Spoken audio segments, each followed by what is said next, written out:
Hey guys, welcome back to another Dragonheir Silent Gods video. Today we're going to have a look at one of the Dungeons & Dragons event bosses, Errtu, and I want to show a team that I've been using since the event actually went live, which is relatively free-to-play accessible. It's not using any legendary champions, and only 2 of the 3 epics I'm using have their skills upgraded. The final one is quite a flexible spot where you could rotate him for another damage dealer. It's just one I've chosen to use because it's something I don't use elsewhere. But before I get into the video, I do just want to take a minute to appreciate the work the developers have done for this game. In the last few weeks, there's been a few changes that they've made that needed to be fixed, and based on community feedback, they've reacted very quickly and they've fixed these things. For example, the inspiration changes that went in at the start of last week, we very quickly fed back that we didn't think it was a good idea, and within 2 days they'd had actually reverted that change. As well as that, obviously when Drizzt was released, they within a few hours buffed him. Obviously his panther Guinevere was dying very easily, and without any way to summon him back, it was just, wasted really. But that's now been changed. It's a lot tankier now, it survives a lot longer. Obviously there's still no way to summon it back if it does die, but you'd be very hard pressed to find a situation where the panther dies and he doesn't. But as well as that, obviously throughout the whole process of Dragonheir, the creators program that the developers have actually put in place is incredibly generous, and you can actually find out more about this in their Discord. So if you were looking to create content for Dragonheir, please do check that out and see if it's something that you'd be interested in doing. So, in terms of Errtu, obviously as I say, the team I'm going to be showing is relatively free to play, but the only thing I will draw attention to is it does rely on your Psyche Core. So for me, mine is fully upgraded for Fire and Poison, which is the team I'm going to be using today. So if yours isn't fully upgraded, you might not be able to reach the exact same results as I do. But obviously that is the only thing separating the accessibility of it. So, as I mentioned, I'm using 2 rares and 3 epic heroes. The third epic, could be swapped for anybody, and there are some alternatives for the others as well. And the only one who is static is Furbath. He is just so important to this fight. So, as you can see, I've got Furbath, I've got Adolphus, and I've got Horus as the epics, with Eli and Hexandra as the rares. So, in terms of the boss, it spawns 2 adds. One of them will spawn on the top side, which is this one here, and it will grapple the unit furthest away from itself, dealing necrotic damage to the target and inflicting stun for 5 seconds. I personally have this on my second damage dealer because I don't find him that important, and it just means that my healers can continuously keep the healing up and keep everybody else alive. And the other one that will spawn at the bottom of your screen is Vrock, and that deals AoE damage to surrounding enemies and stuns anything around it. So the way I've got this positioned, it does mean that only Furbath is taking the stun from this. Now, the boss also places defense penalty on you for 6 seconds, and that will bounce between all of your team. So you can choose to bring a cleanser here. I have tested it without using Adolphus and using Vikuk instead for a cleanse, and it does work. It's just a little bit more hit and miss. As well as that, the boss does AoE damage to all targets and places burn.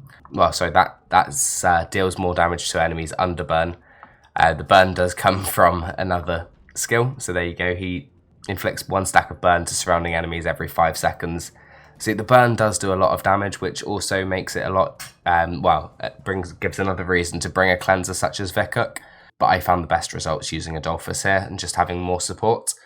So this boss does hit hard, but obviously with all of the all of the stats that you're getting given with the set in stone gear on this fight, it does give you a little bit more flexibility to copy teams that others have found do work. And if you can't do the team that I'm showing here today, do check out the Dragonheir Discord server, because there's a channel there where they've got a competition running for people to do runs using no legendary heroes other than Drizzt. So you'll find loads of teams full of rares, epics, and of course Drizzt, where people are submitting their damage to for how they've done. There is so many teams that are reaching over 10 million here that you can have a little look through, and there might be one that's a little bit more accessible to you. As well as that, just make the most of this event. Play around with the fact that all of your heroes are fully leveled.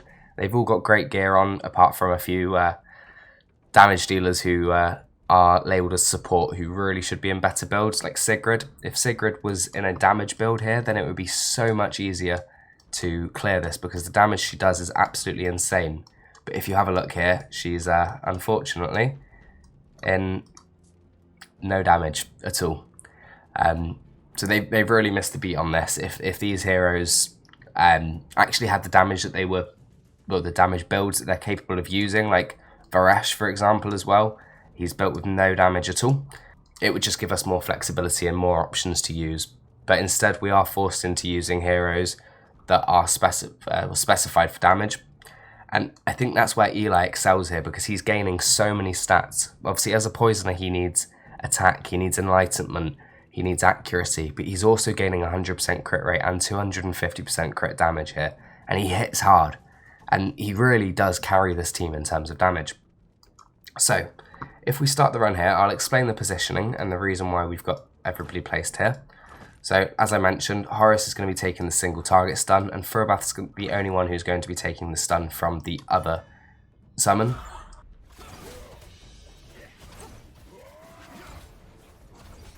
So if you see here, this is where they spawn. We've got the ranged one who's going to come over to Furabath. Furabath will take the stun, and also the Horus at the back is going to take the single target stun from the other demon.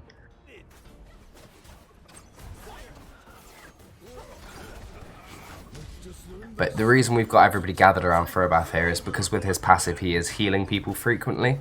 It just allows us to make sure that everyone's staying topped up, as well as having two supports in the team.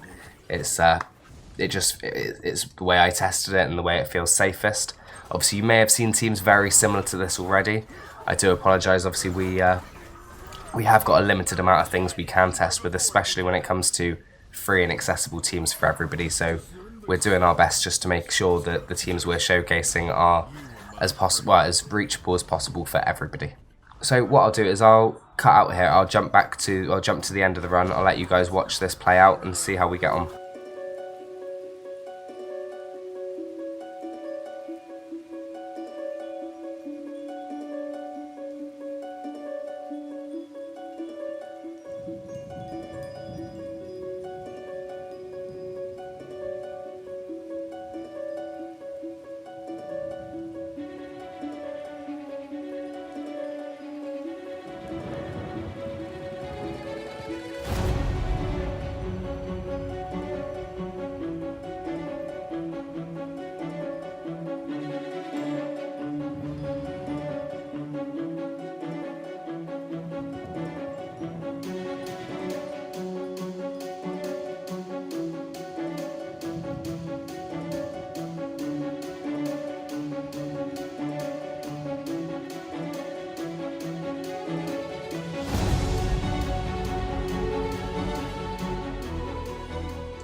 And as you can see, we have reached over 10 million damage here, which is the top rewards for this boss.